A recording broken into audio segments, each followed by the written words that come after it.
Então, a minha história com a literatura começou muito cedo. Costumo dizer que eu nem lembro assim, de uma vida sem esse contato, sem essa experiência, né, de ser um leitor. Então, eu acredito que isso acabou moldando também minha personalidade, né, minha forma de ver o mundo e tentar traduzir ele assim, de como eu podia, e isso acabou me levando a escrever muito cedo também. Eu acho que comecei a escrever alguma coisa com 9, 10 anos, então essa relação com a literatura veio muito cedo de leitor e logo chega essa necessidade de expandir esses pensamentos e tal, por mais que fosse de uma maneira bem inocente ali, né, fazendo uns versos de criança e tal, às vezes até uns versos românticos de quem nunca se apaixonou de verdade, mas acha que poesia é só amor e fui tentando ali desde muito novo.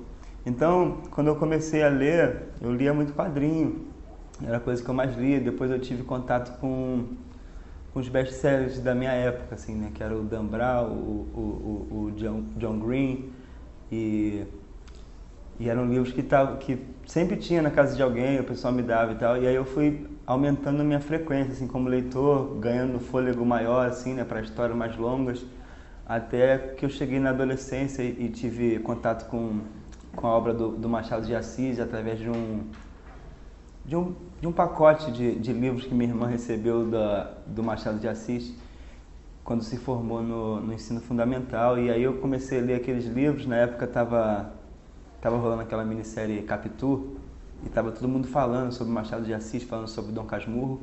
Então eu já cheguei nesses livros com muita curiosidade, né? Como alguém que gostava de ler e descobria um autor que era muito reconhecido, muito celebrado em sua memória, pelo menos naquele momento, e ver que eu tinha aqueles livros ali, né? Então isso foi um momento importante assim, na minha formação como leitor, um divisor de água assim, de que eu ia me interessar futuramente, né?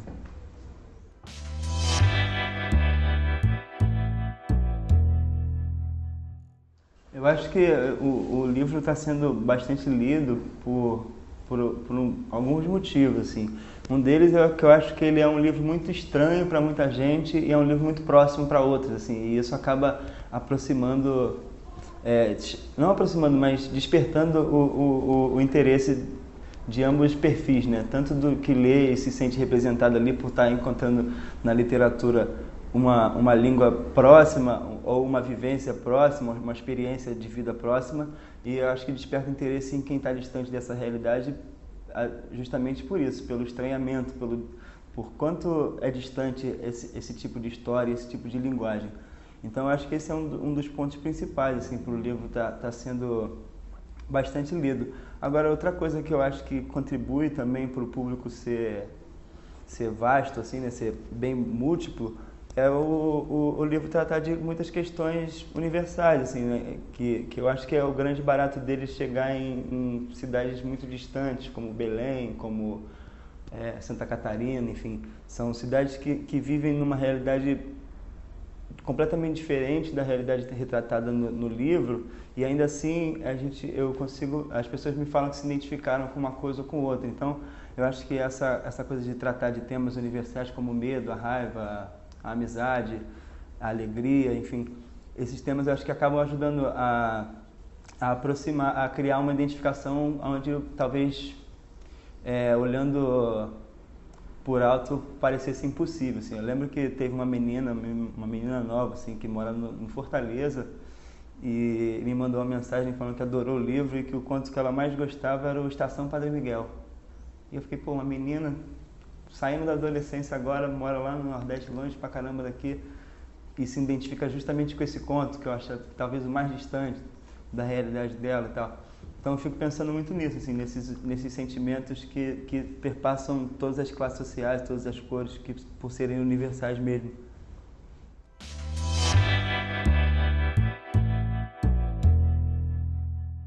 Essa história de literatura periférica e de periferia em si é uma discussão que que quando a gente fala Rio, São Paulo, tem que pensar diferente, assim, a palavra periferia, né?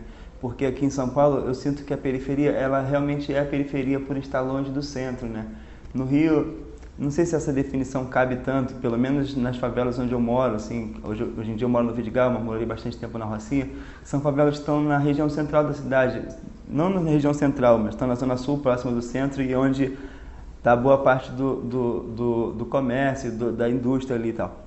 Então, é difícil falar desses lugares como periferia, assim, agora uma favela em Bangu, em Campo Grande, aí sim, esse rótulo de periferia se encaixa por definição de dicionário mesmo, longe do centro.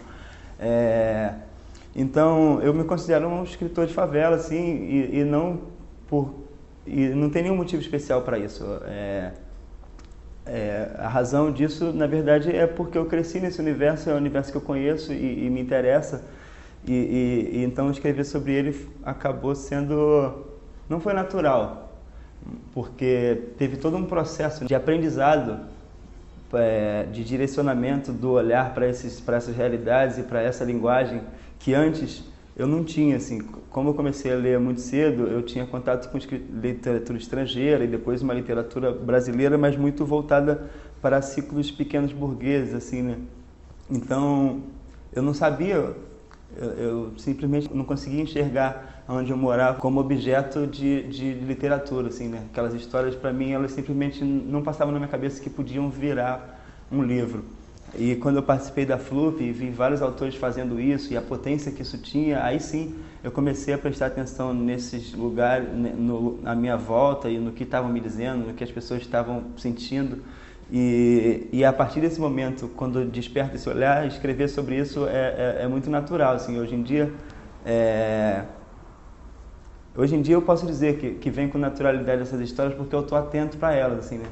Então, eu não acredito que isso tenha me formado, que esse rótulo acabe influenciando no meu processo criativo, e sim a atenção que eu dou para determinado tipo de situação.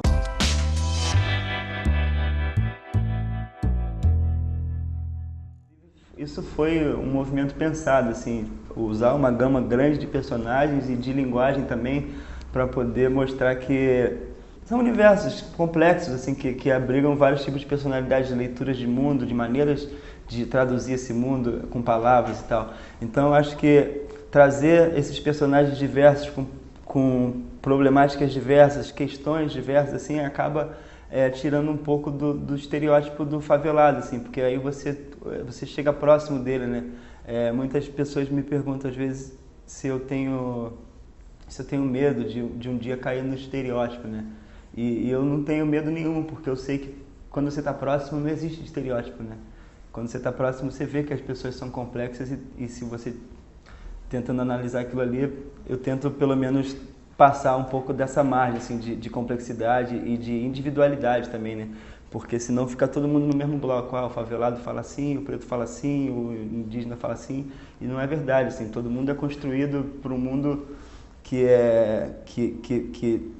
torna essa conta impossível de ser feita, né? Então, essa minha escolha por fazer um livro que circulasse por vários pontos da cidade, que tivesse vários tipos de vozes, mas que os personagens saíssem de lugares sociais parecidos, é um pouco também para poder combater esse tipo de estereótipo muito ligado ao favelado na literatura. Até porque, quando eu parti para esse livro, uma das premissas que eu tinha era de que eu não estava falando de periferia, e sim de centro o tempo todo, assim, epicentro, né? Cada lugar é o seu próprio centro. Por isso que eu não explico gíria, não explico nada, nenhuma expressão, assim, porque eu acredito que aquele universo por si ele já se basta e as histórias vão acontecendo ali, né? Então, foi sim um movimento pensado em virtude desse combate ao estereótipo.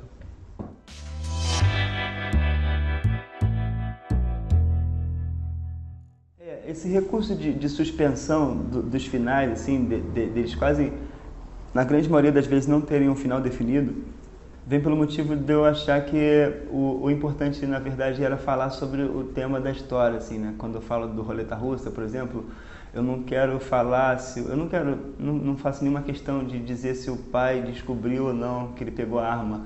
O que eu quero falar realmente é sobre a cultura armamentista chegando muito cedo nas crianças e como elas respondem a isso, como isso pode influenciar no desenvolvimento da infância, né?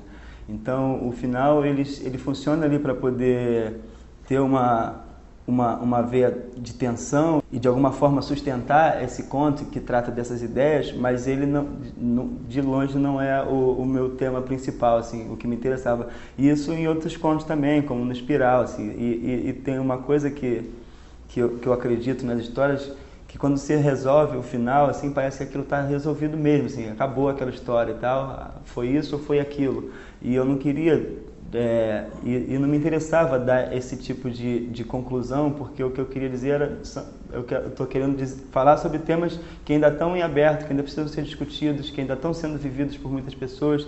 Então eu acabei optando por suprimir esses finais para deixar a história em aberto e o conto ganhar uma sobrevida para o leitor refletir sobre isso e tal.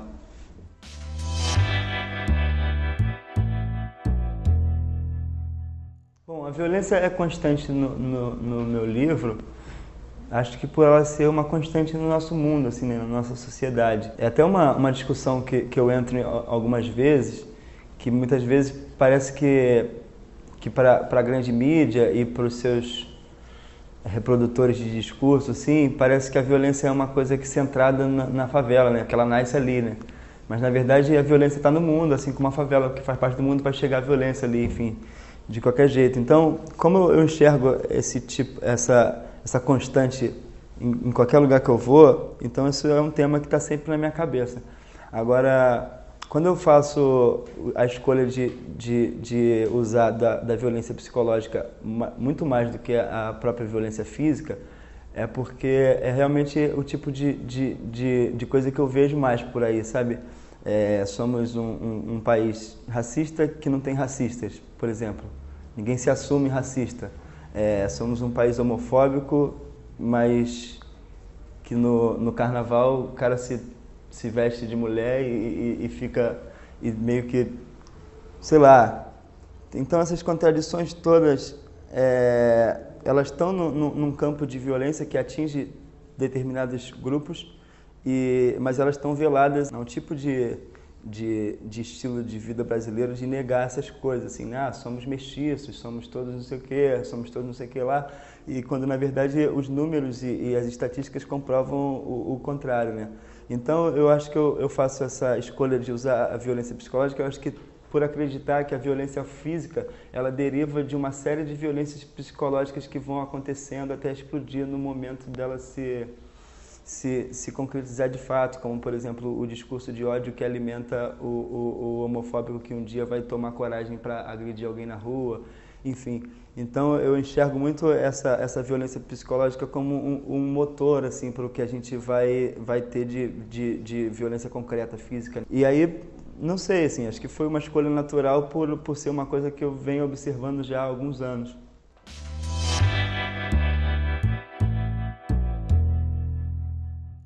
Eu acho que eu escolhi tratar de temas ligados à infância e à adolescência porque a minha infância está próxima e a minha adolescência está mais próxima ainda, né? Mas não tão próxima, né? Agora eu estou com 26 anos, vou fazer 27 anos, então quer dizer, saí da adolescência já faz alguns anos e acredito que já tive tempo para refletir sobre essas passagens, sobre esses momentos, sobre esses sentimentos que a gente sente na infância, esses sentimentos que a gente tem na adolescência. Então, eu acho que a escolha desse tipo de tema, mais ligados à infância e adolescência, eu acho que é porque é a faixa etária que eu tive tempo de absorver as minhas vivências e experiências e poder entender um pouco desses sentimentos a ponto de escrevê-los, né? Talvez, quando eu tiver 40 anos, eu escreva sobre essa fase que eu estou vivendo agora, assim. O que eu quero dizer é que eu acho que esses temas são muito presentes porque eu tive tempo de pensar sobre eles, assim, não só vivê-los, né? E sim sair um pouco de mim e olhar para trás e entender um pouco de tudo que aconteceu, assim. Então, eu acho que eu escrevo mais sobre a infância e sobre a adolescência porque eu entendo mais esse período do que o período que eu estou vivendo agora.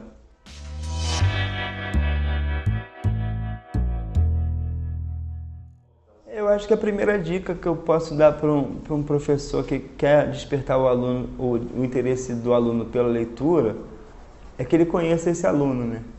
Tá próximo. Eu sei que é difícil quando o professor se vê numa sala de 40, 45 pessoas, como é que ele vai conhecer todo mundo, né? Mas eu acho que vale a pena o esforço assim, de conhecer o máximo possível de todos os seus alunos, porque é a única forma de você apresentar a literatura como alguma coisa que não seja chata, obrigatória, assim, sabe?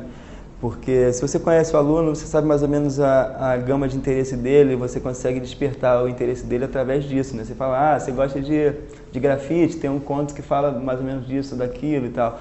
Enfim, então acho que essa é a dica principal que eu tenho, assim, de conhecer os alunos, conversar com eles, ouvir o que eles têm para dizer, o que eles estão achando do momento que eles estão vivendo, da vida que eles estão levando.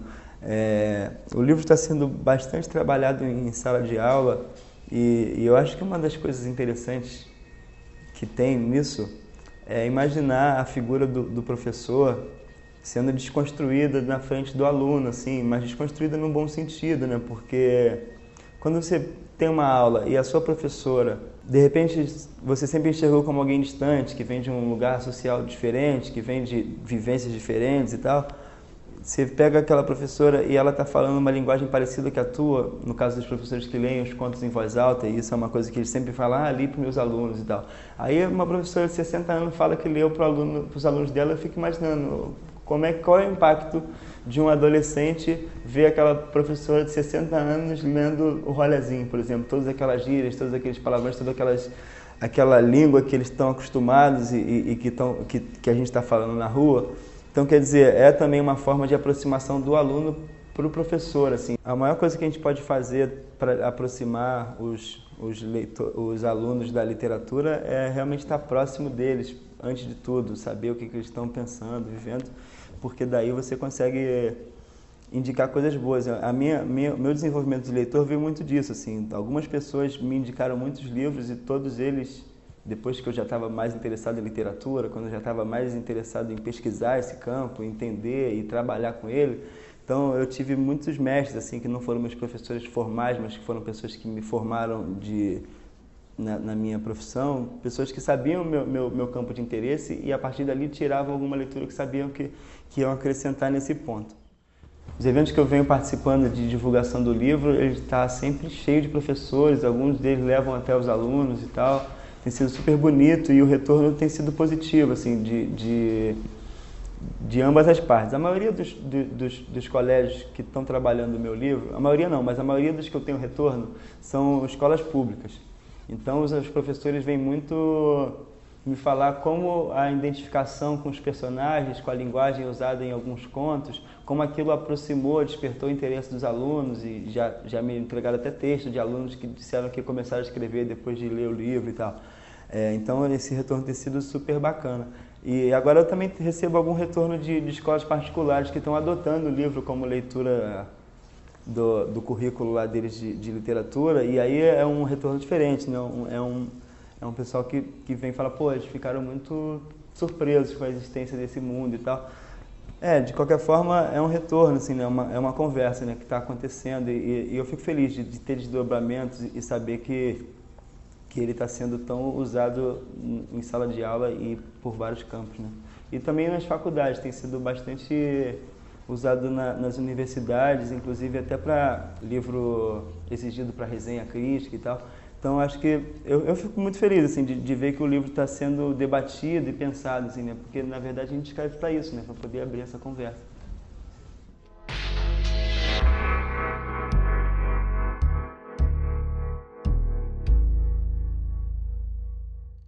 O rabisco. Não era para estar ali. De repente, tudo se confundia. Tomava cerveja, sentia saudade, orgulho, vontade.